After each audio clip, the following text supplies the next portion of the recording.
출생아와 학령 인구가 급속히 줄면서 문을 닫는 학교들이 늘고 있습니다. 지역 대학의 구조 조정 압박이 강해지고 있고 지역의 위기로 이어질 수 있다는 분석입니다. 조규한 기자가 취재했습니다.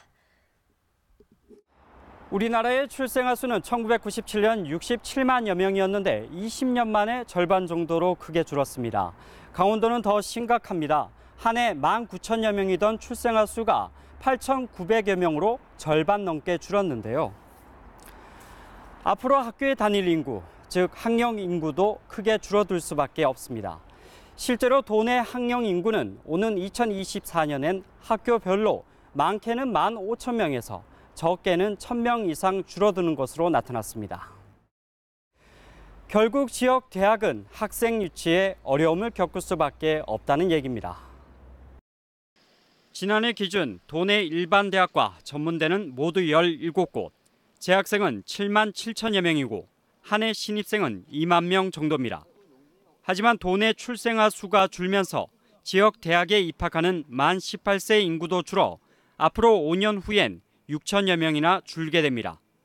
이렇다 보니 교육부는 오는 2024년엔 도내 대학의 입학 정원을 지금보다 5천여 명 적은 15,000여 명으로 예측하고 있습니다. 그렇다고 해서 외지 학생을 유치하기도 쉽지 않습니다. 앞으로 수도권을 포함한 전국의 대학들이 정원을 채우기 더 어려울 거라는 게 대체적인 전망입니다.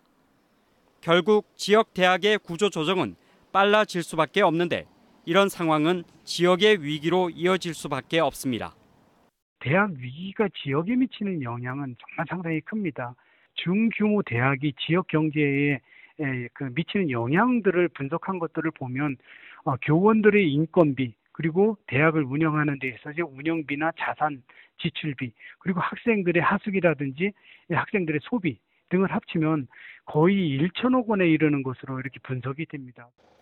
학령 인구 감소로 인한 지역과 대학의 위기를 극복할 빠른 대책 마련이 필요한 시점입니다. MBC 뉴스 조규환입니다.